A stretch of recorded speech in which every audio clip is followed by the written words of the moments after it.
service to children with special needs, including autism, learning disability, and Down syndrome. With disciplinary team, Prayas Learning Center offers comprehensive rehabilitation program, early intervention, and behavioral therapy, occupational therapy, and physiotherapy special. Thank you. Thank you, Sushant. Lip change कोण करणार?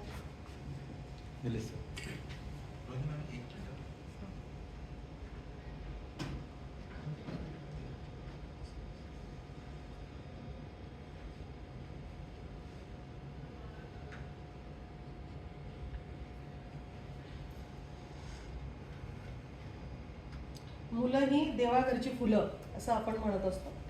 साने गुरुजींचं हे वाक्य आहे. आणि काही फुलं जी असतात ना कोमजलेली असतात, फुललेली असतात, आणि त्याच मुलांना आपण म्हणत असतो स्पेशल चाइल्ड आहे, स्पेशली अर्बल्ड आहे, स्पेशल नीड्स आहेत, अपंग आहे, दिव्यांगत्व आहे.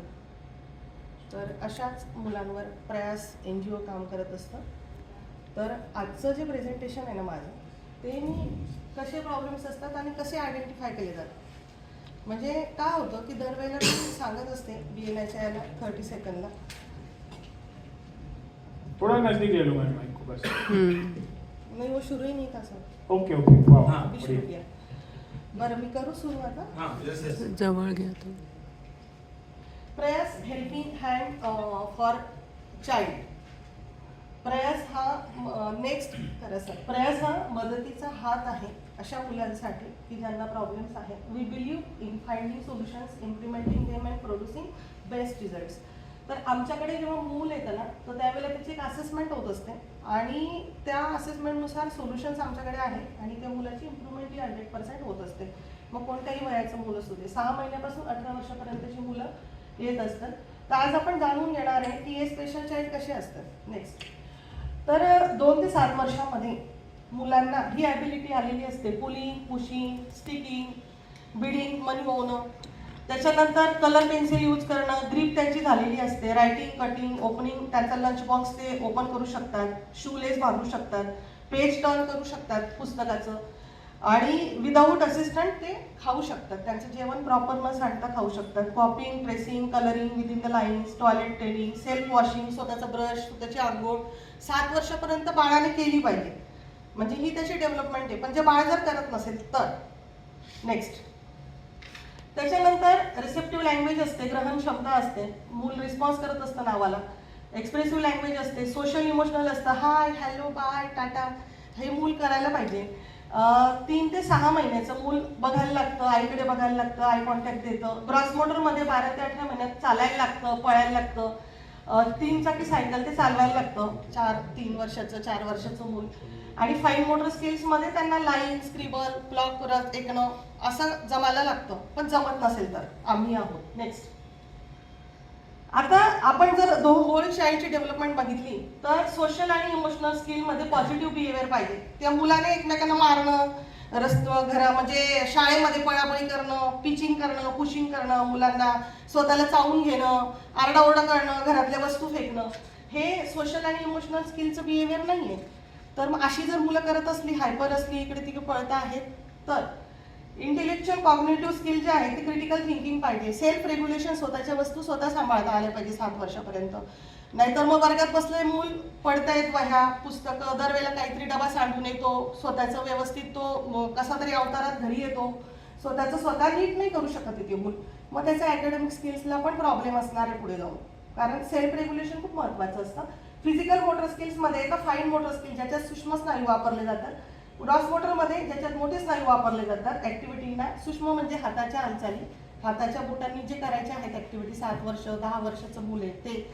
आणि ग्रॉस मोटर म्हणजे जम्पिंग करणं, वॉकिंग करणं, उड्या मारणं, चढणं, स्लाईड खेळणं, गार्डनमध्ये खेळणं, त्याच्यासाठी ग्रॉस मोटर. आय हँड कोऑर्डिनेशनच्या ॲक्टिव्हिटी की ज्याच्यामध्ये त्यांना ट्रेसिंग लाईन, स्टँडिंग लाईन काढायची आहे तर डॉट टू डॉट लाईन काढणं, ते सगळं जमलं पाहिजे. बॅलन्स त्यांचा चांगला पाहिजे की त्यांना सगळे खेळ खेळता आले पाहिजे. त्यांच्या वयाची इतर मुलं खेळतायत ना ते त्यांना खेळता आलं पाहिजे. आणि स्पीच लँग्वेजमध्ये इफेक्टिव्ह कम्युनिकेशन पाहिजे, वोकॅबरी पाहिजे. बाहेर जाऊन आलं तर आम्ही गार्डनला गेलो आजी, छान छान पाणीपुरी खाल्ली, घोड्यावर बसलो, मज्जा आली, रस्त्याने असं झालं तसं झालं, हे सगळं व्याकरण त्यांचं डेव्हलप पाहिजे भाषा. नेक्स्ट तर मग ह्या स्टेजेस असतात सगळ्या. तर या सेन्सरी मोटर, प्रॉप्रिओप्रिएशन, कॉन्क्रीट ऑपरेशनल आणि फॉर्मल ऑपरेशनल जे आहे डेव्हलपमेंट ही प्रत्येक वयाप्रमाणे होत असते. मी हे स्लाइड नक्की BNIच्या याला टाकणार आहे. ही स्लाइड मी 3 तास बोलू शकते, पण आता वेळेचं बंधन आहे, त्याच्यामुळे मी थोडं जे आवश्यक आहे तेच कॉम्प्लीट करण्याचा प्रयत्न करते. नेक्स्ट. मग आता प्रॉब्लेम्स काय होतात मुलांना, तर डिस्लेक्सिया असतो की त्यांना वाचन लेखन समस्या येतात, त्यांना वाचता येत नाहीये. डिस्ग्राफिया असतो की त्याला लिहिता येत नाहीये.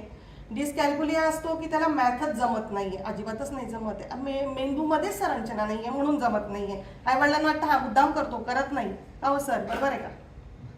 कारण सर शिक्षक आहेत, त्यांना माहिती आहे की वर्गात अशी मुलं असतात, पण ते आयडेंटिफाय करून त्याच्यावर काम करणं. पोअर मेमरी असते की घरी आईजवळ सगळं येतं पण लिहू शकत नाही, तो रिकॉल नाही करू शकत आहे त्याने केलेला अभ्यास. ADHD मुलं असतात, हायपर ऍक्टिव्हिटी असते. कोरोनामध्ये आपण काय केलं, मोबाईल दिले मुलांच्या हातात, मुलं हायपर झाली, थिंकिंग त्यांचं गेलं, प्रॉब्लेम सॉल्व्हिंग गेलं. आणि मग अशी जी मुलं आहेत त्या मुलांना गरज आहे थेरपीची. नंतर कन्व्हर्जन्सेस असतात, काही मुलांना फिट येत असतात, मेडिकल इश्यूज असतात, त्यांच्या जन्माच्या वेळेला काही प्रॉब्लेम झालेले असतात आणि म्हणून त्यांचा मेंदूचा विकास व्यवस्थित नसतो. LD मुलं असतात, लर्निंग डिसॅबिलिटीची, स्पीच लँग्वेज प्रॉब्लेमवाली, स्टॅमरिंगवाली, हकलाके बोलताय, त्यांना कळत नाही, बोलताना त्यांना सुचत नाही, मग थांबून जातात, थांबून बोलतात, ग्रुपमध्ये बोलू शकत नाही, सोशल स्किल अफेक्टेड असतात. कॉलेजमध्ये जाईपर्यंत पण त्यांचं अफेक्टेड असतं की ते ग्रुपमध्ये बोलू शकत नाही. मग गुजरे असतात, मग पर्सनॅलिटी त्यांची अफेक्ट होत असते कुठंतरी, पण मग त्यांची सेन्सरी प्रोसेसिंग आम्ही काढून देतो आणि त्यांच्यावर काम करत असतो प्रयासला. प्रोसेसिंग इश्यूज असतात त्यांना बरेचसे.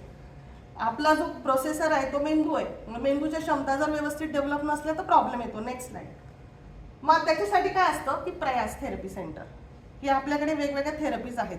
कारण काय आहे की हे जोपर्यंत कळत नाही कशी मुलं आपण मॅडमकडे पाठवू शकतो तोपर्यंत तुम्ही पाठवणार नाही. माझं स्पेसिफिक आज की प्रत्येकाने 2-2 मुलं आयडेंटिफाय करायची आहेत आणि पाठवायची आहेत माझ्या प्रेझेंटेशन नंतर. त्या मुलांपर्यंत पोहोचणं, त्या पालकांपर्यंत पोहोचणं खूपच आवश्यक आहे, कारण लहानपणीच ती मुलं आपण डेव्हलप करू शकतो आणि समाजाचा तो मुख्य भाग आहे. ऑक्युपेशनल थेरपी असते की writing, hand skills, attention, coordination, visual skill, फीडिंगवर हे लोक डॉक्टर काम करत असतात. त्याच्याने ते मूल पुढे जात असतं ह्या एरियामध्ये. नेक्स्ट. मी स्पेशल एज्युकेटर आहे. स्पेशल एज्युकेटर म्हणजे स्पेशल एज्युकेशन देणारी. मी मास्टर इन स्पेशल एज्युकेशन केलं आहे दिल्ली युनिव्हर्सिटीतनं. माझं काम काय आहे, if I can't learn the way you teach, will you teach me the way I can learn. मूल जर 40 मुलांमध्ये शिकू शकत नाही तर त्या मुलाला वेगळं घेऊन त्याच्या स्किलप्रमाणे शिकवणं. माझ्याकडे एक मुलगा होता आशुतोष, त्याला गाड्या खूप आवडायच्या. गाड्यांचे मॉडेल सगळे तो रस्त्याने जाताना जे सांगू शकायचा. मी काय केलं, गाड्यांवरून त्याला मॅथ शिकवलं आणि तो बेस्ट मॅथ शिकला. आता तो 10वी पास झाला. म्हणजे काय, त्या मुलापर्यंत पोहोचणं, त्या मुलाला पुढे नेणं हे महत्वाचं आहे आपल्यासाठी. स्पीच थेरपी असते की आर्टिक्युलेशनला इश्यू असेल, ल बोलता येत नाही, ट बोलता येत नाही, क बोलता येत नाही, प्रॉपर बोलता येत नाहीये. कॉलेजची पण मुलं येतात माझ्याकडे की तोपर्यंत पण त्यांच्यावर काम झालेलं नसतं. तर जिभेला योग्य वळण लावणं, ती जिभेचं व्यवस्थित व्यायाम करणं, ओरोमोटर ऍक्टिव्हिटीज घेणं. काही लाळ गळणारी मुलं असतात, झोपेमध्ये पण लाळ गळते, म्हणजे त्यांचा मेंदूचा कंट्रोल नाही आहे ऑर्गन्सवर म्हणून असतं. तर त्यासाठी एक मिनिट सर. हां, तर मग कम्युनिकेशन, लँग्वेज, लिप्स स्टॅटरिंग ह्या सगळ्या ऍक्टिव्हिटी हा थेरपिस्ट करत असतो प्रयासला. नेक्स्ट. बिहेवियर थेरपी की बिफोर ते मूल असं आहे, वरीड आहे, स्ट्रेस आहे, सॅड आहे, कन्फ्युज आहे, लो कॉन्फिडन्स आहे, कोणतं पण मूल तुम्हाला असं दिसलं तर प्रयासला पाठवा. आपण त्याला फुलवू, छान मस्तपैकी कॉन्फिडंट करू, इन कंट्रोल करू, होपफुल करू, चेअरफुल करू. हॅप्पी असलं ना मूल तर ते खूप छान शिकतं आणि पुढे जाऊन चांगलं करू शकतं. तर त्यासाठी बिहेवियर थेरपी असते. नेक्स्ट. मग पालकांसाठी काही गाईडलाईन्स असतात की अप्रोप्रिएट तुम्ही त्यांच्याशी बिहेवियर करणं शिकवा. तुम्हाला बघून ते घरात शिकत असतात. तर मग बरेचसे काही टिप्स आहेत की मूलला कायम तुम्ही एनकरेज केलं पाहिजे, त्याला हॅप्पी फील केलं पाहिजे, त्याच्या आवडी तुम्ही ओळखून घ्या. नाही तुला हेच खाल्लं पाहिजे, तू हेच घातलं पाहिजे, तू हे असंच केलं पाहिजे, असं आपण पालक म्हणून करू शकत नाही. नेक्स्ट.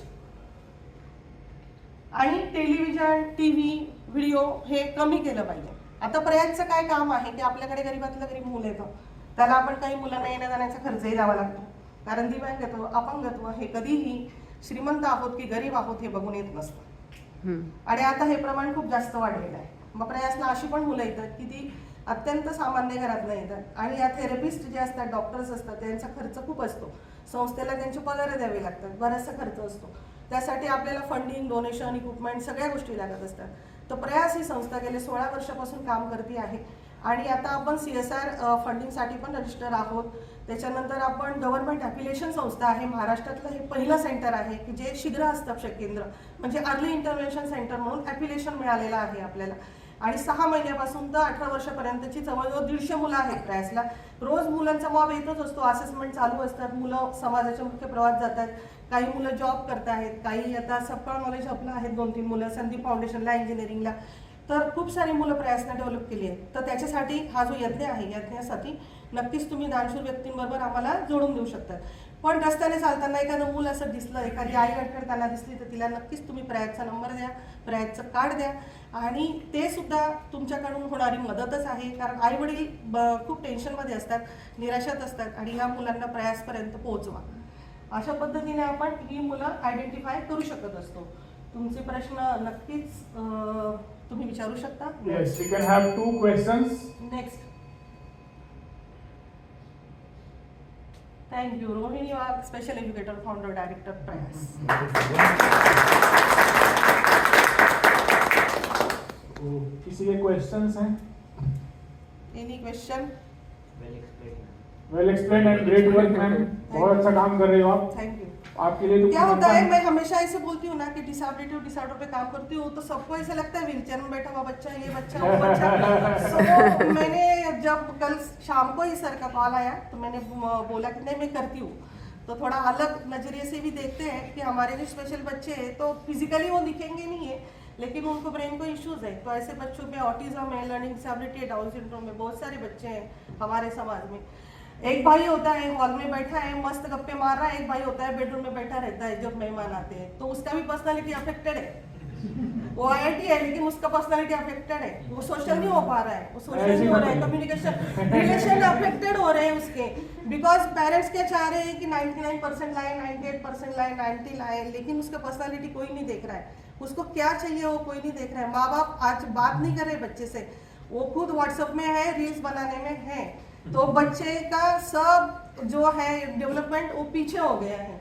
तो उसके लिए भी हम काम कर सकते हैं, पेरेंट्स का काउंसलिंग कर सकते हैं और बच्चों को आगे लेके जा सकते हैं. ऐसे बहुत सारे. और सुसाइड के जो केसेस है ना तो वो कम्युनिकेशन गैप इसलिए हो रहे हैं. जो हमारे बच्चे हैं, जो हमारी पीढ़ी है, एकदम तरुण मुलं सुसाईड करतात आणि 20 वर्ष, 22 वर्ष, 25 वर्ष, कारण काय की त्यांना ओपन अप होता येत नाहीये.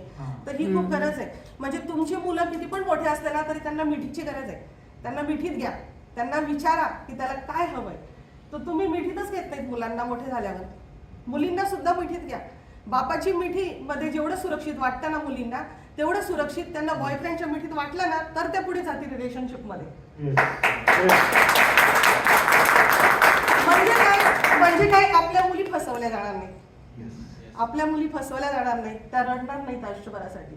तर हे आई वडिलांनी समजून घेणं खूपच आवश्यक आहे. आणि मुलांना वाढवताना त्यांचं इमोशनल क्वेश्चनवर लक्ष द्या. IQ तर असतोच त्यांना, पण इमोशनल क्वेश्चनवर लक्ष द्या आणि मुलांना प्रेमाने वाढवा. Thank you. Thank you so much ma'am. It was a very great presentation. Madam रडायला लागले. सो यस, जहां थे मुश्किलों के साए, जहां थे मुश्किलों के साए वहां अब मुस्कान खिलती है. मैम की वजह से जहां थे मुश्किलों के साए वहां अब मुस्कान खिलती है. रोहिणी वाघ की मेहनत से बच्चों को नई उड़ान मिलती है. प्रयास थेरेपी सेंटर में हर कदम पर है प्यार और दुलार.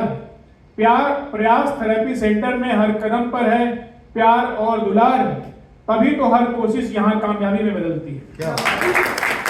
Thank you so much ma'am, you are doing a great job. Thank you. So, thank you everyone. Now that we know more about Mr. Sanjay Yadav and Mrs. Rohini Wagh and how they add value to business and our society, let's do our best to bring maximum referrals for them by the next week.